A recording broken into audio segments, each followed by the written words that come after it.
Hi, ladies. If you're brand new here, I just want to say welcome. Welcome to my side of the jungle. But this is a space for women who are ready to come home to themselves. One breath, one truth, one moment at a time. So today's message is very close to my heart because for a long time, I thought my womb was only where the pain lived. But what if I told you it's also where your power is?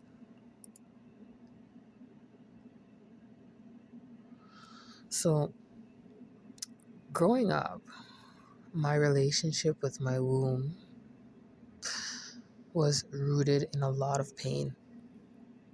I had very painful periods. I think now, thinking about it, I probably had endometriosis. But at the time, I was undiagnosed, so I can't say for sure. But I can tell you that they were very, very painful periods. And I started at 10 years old. So for a good at least 10 years, I would be in pain. I'd vomit. I'd be curled up in a ball. Sometimes I'll be crawling on the ground, and I couldn't keep anything down. Nothing would stay down. It got to the point where I was vomiting a bile. And really, the first few days of my period were just horrendous. I couldn't wait for it to be over. And another thing too, as soon as I got my period, as soon as I started seeing it, the only thing that I was told was to stay away from boys. So no one explained to me why. I have West Indian parents, so my mom was just like, I think a lot more terrified of me getting pregnant. So that was her way of like scaring me into staying away from the opposite sex. And it worked for a long time. But then it just kind of became a thing to fear, just to hide from and just to get through. You know what I mean? I did not appreciate having a period or having a uterus for that matter at the time. And so for most of my life, I used to ignore my womb space. The only time I would remember it is when, again, my periods were coming on. And now I look back, I realize I was low-key really angry at her. She felt like a burden, you know. It wasn't until I had my daughter that I started becoming more sensitive to her presence. So it was like, okay, maybe you're not so bad.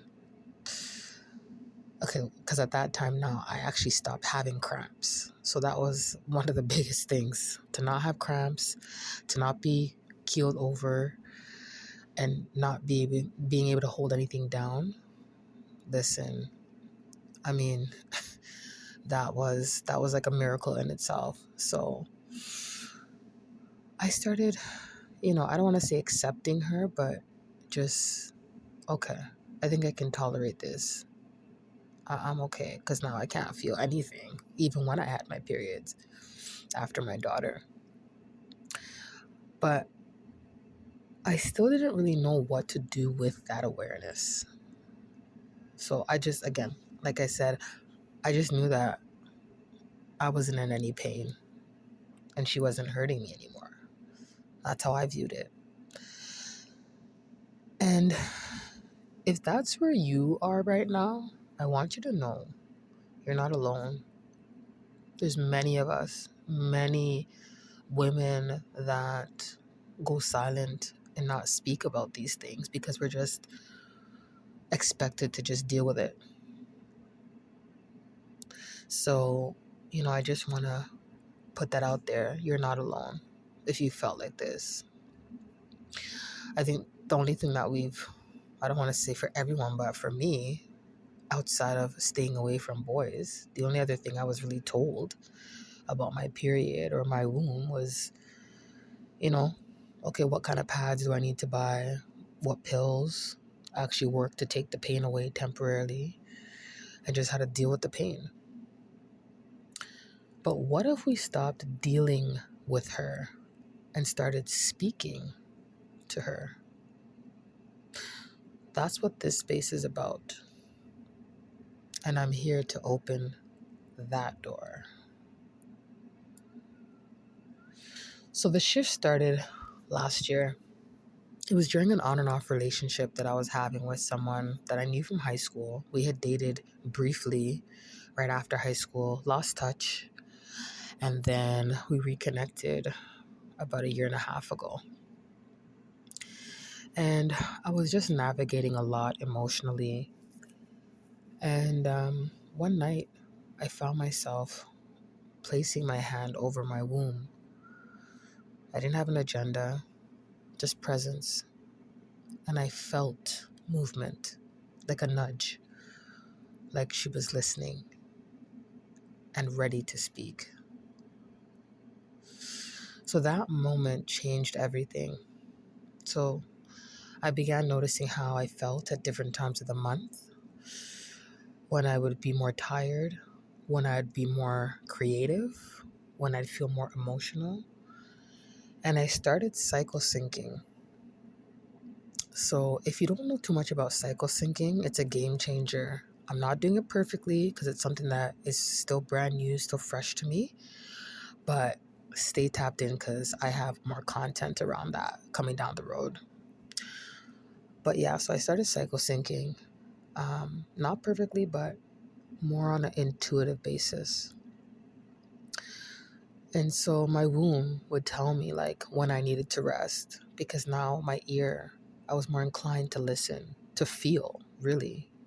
And when I would listen, that's how I would be able to feel what she's saying. And I would know what to do next. For instance, I'd come home from work and I'd be exhausted. And instead of pushing through, I'd lie down and say, okay, I hear you. And the more I listened, the more she spoke.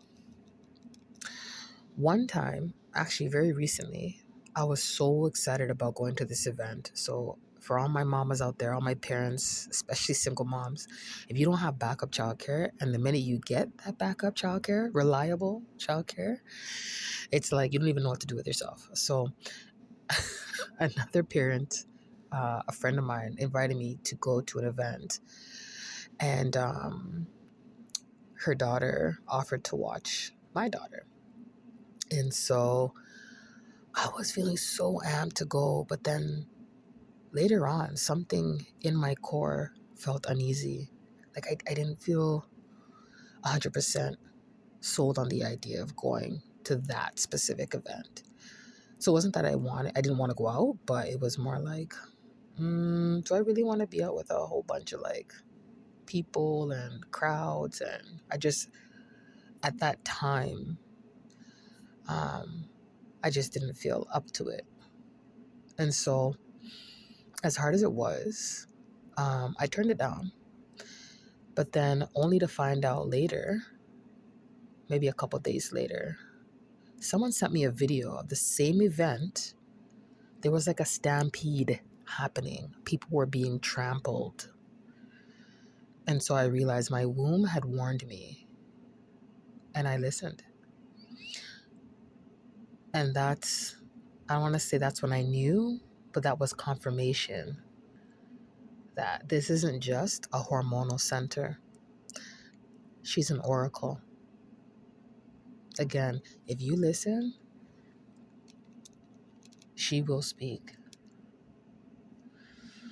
So, if you're new to this or just starting to explore your womb space, here's something simple that I do.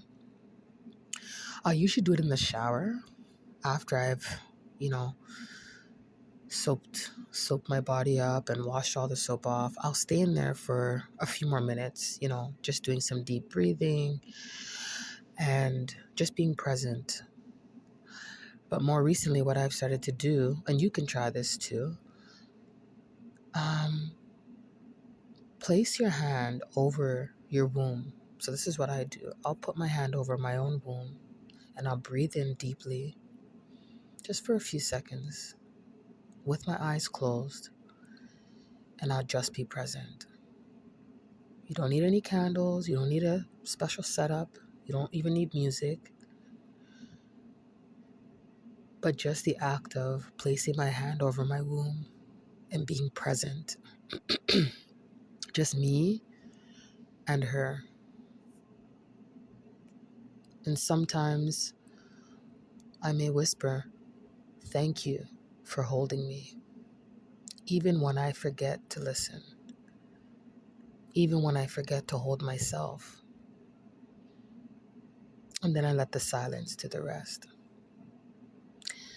If this speaks to you, try it tonight, right before bed. No pressure, just presence. Remember, your womb remembers, even when you forget, because the body always keeps score. She's not just a memory of what's happened to you, she's a living guide, a keeper of wisdom, and a key to your return. So, thank you guys for taking some time out to listen to whatever I had to say today. I don't want to say whatever I had to say, but the message that I've decided to share. And hopefully, this helps somebody out there. You're not alone. You're not alone, babe. And if you want more content like this and are interested in connecting or staying connected, feel free to sub, because there's a lot more of this